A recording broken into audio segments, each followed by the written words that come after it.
Hello!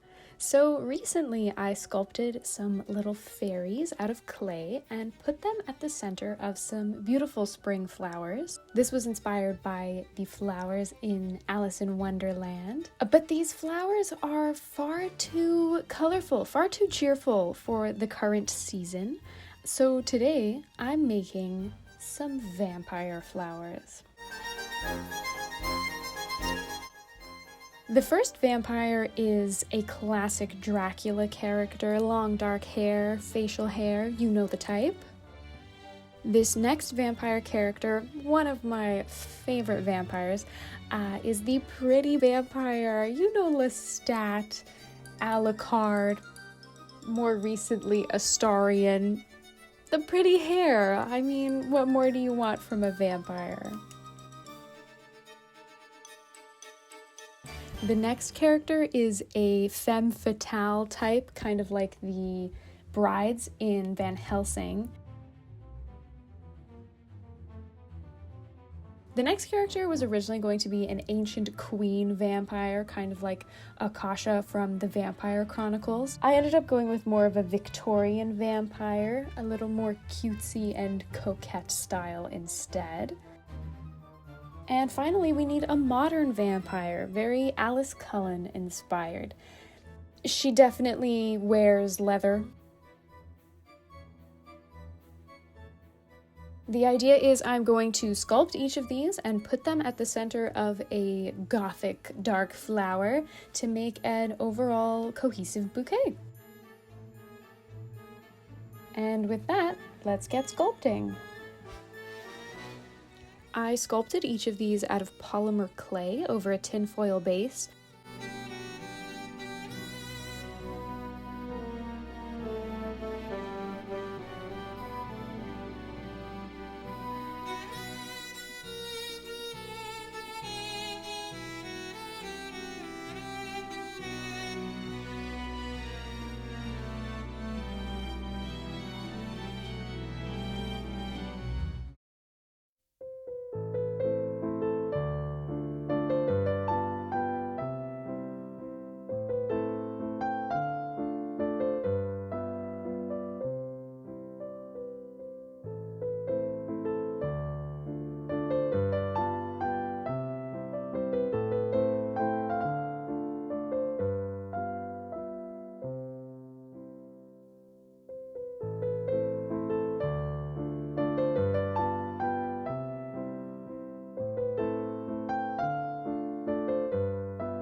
After sculpting the first face, I repeated the process 4 more times to make all of my vampires.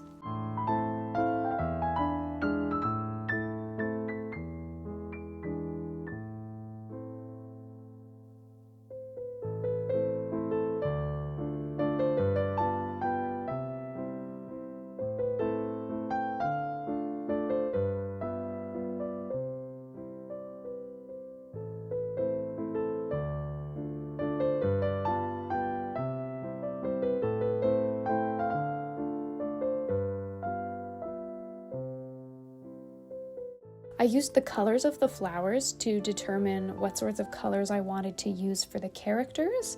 I wanted everything to look sort of cohesive, similar color palette, similar tones.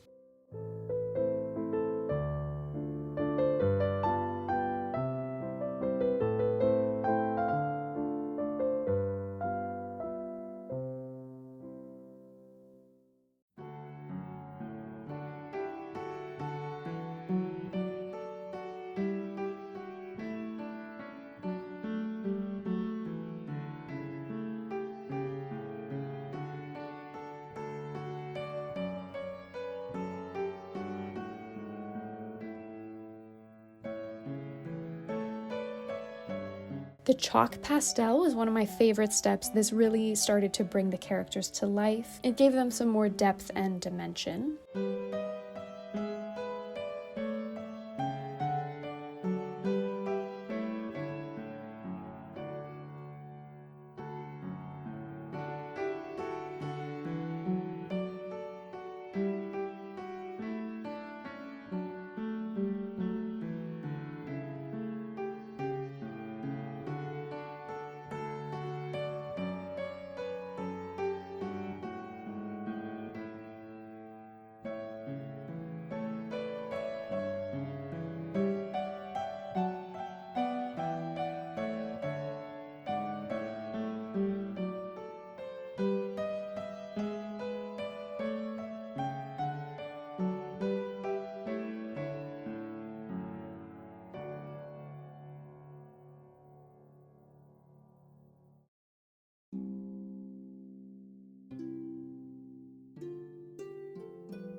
The makeup artist on the Interview with the Vampire movie painted a ton of tiny little veins around the eyes and on the cheeks of all of the vampire characters, and I really liked this look in the movie. It gave them a very otherworldly look, and it almost made their skin look like it was made of marble and not quite human.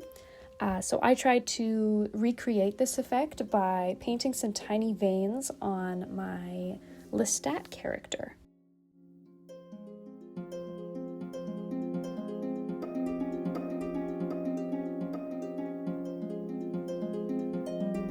I used iridescent paint for all of their eyes to give them a very luminescent look, and then for my modern character I also used iridescent paint on the hair.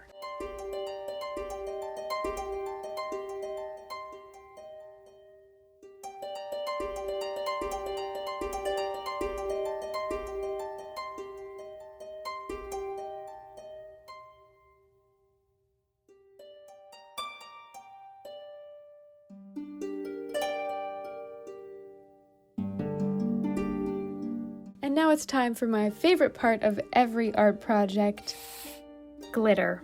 I used these iridescent clear sequins to make the catch lights of the characters' eyes shine when the light hits them. It gives them that sort of, did you get contacts? No, it's the fluorescence kind of vibe. And then these tiny round silver pieces of glitter were perfect for some piercings. So for my modern vampire, I gave them some really cool facial piercings around the mouth, the nose, and the eyebrows.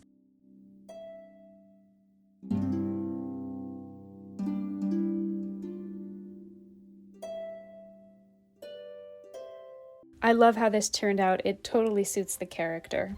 I sealed in all of the painting and glitter with a final layer of gloss, and then moved on to the final touches.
Thank you so much for watching my first ever YouTube video. This project was so much fun to make, and I really hope you enjoyed it or were inspired by it. I plan to do more crafty projects here soon, and I'll see you in the next one. Bye!